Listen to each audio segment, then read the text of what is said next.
विक्रमादित्य के समय पर भारत को सोने की चिड़िया कहा जाता था।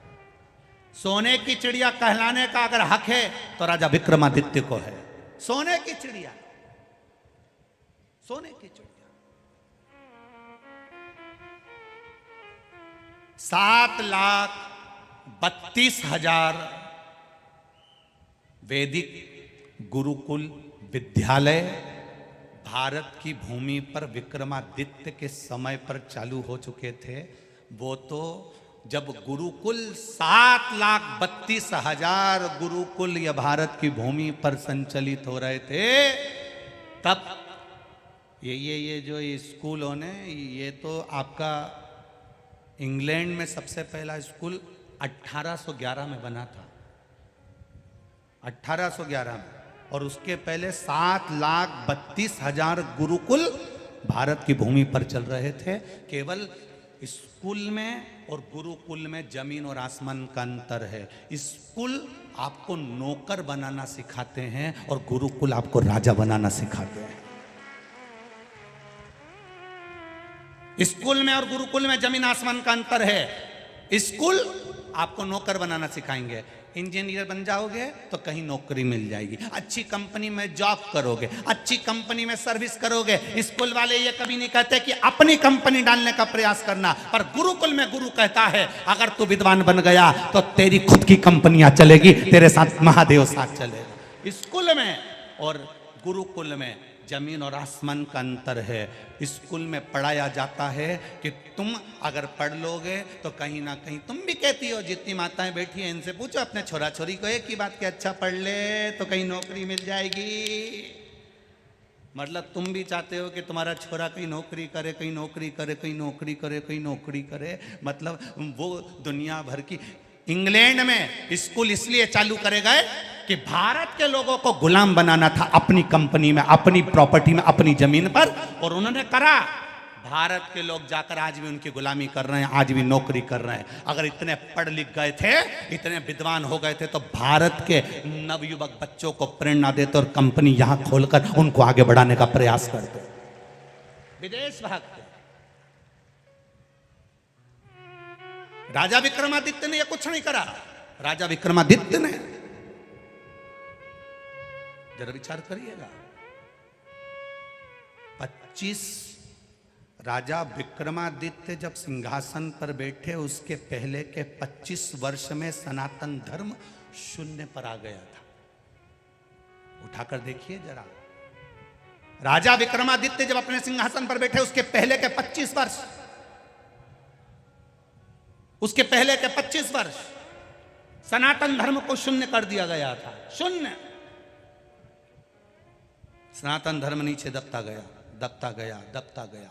रामायण, भागवत, गीता, वेद, पुराण, ये मेरी उज्जैनी का, अवंतिका का इतिहास कहता है।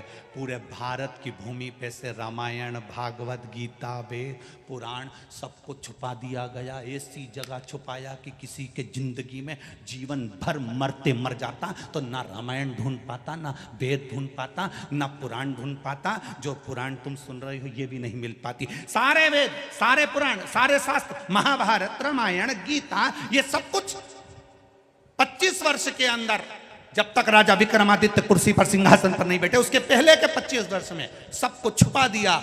ऐसा छुपाया, ऐसा छुपाया कि राजा भर्तरी भी नहीं ढूंढ पाए थे, उनके पिता भी नहीं ढूंढ पाए थे। जब राजा विक्रमादित्य भर्तरी के जाने के बाद सिंहासन पर बैठे तो उन्होंने पहला काम करा, एक ही चीज करी कि सबसे पहले महाभारत, रामायण, गीता, वेद और पुराण कहाँ छुपे हैं उसको ढूंढा जाए। पृथ्वी को उखेड़ दिया। एक एक जहां जहां पर्दे आदि लगे थे, जितने जितने जो बने हुए थे, सबको तोड़कर उन्होंने वो वेद, पुराण, गीता, रामायण, शास्त्रों को निकाला और निकालकर विद्वान ब्राह्मणों के हाथ में दे दिया, तुम पढ़ो।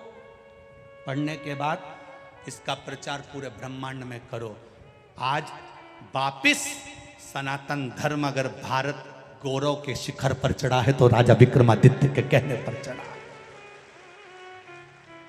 आज दुनिया के लोग कहते हैं हम रामायण के वक्ता, कोई कहे हम भागवत के वक्ता, कोई कहे हम शिव पुराण के वक्ता, कोई कहे हम गीता के वक्ता। विक्रमादित्य, राजा विक्रमादित्य को धन्यवाद देना चाहिए। अवंतिका की भूमि पर रेलवे स्टेशन पर शीश नवाओ तो सबसे पहले राजा विक्रमादित्य को धन्यवाद देना कि तुमने भारत की स्थापना वापिस कर दी है। राजा विक्रमादित्य को धन्यवाद देना।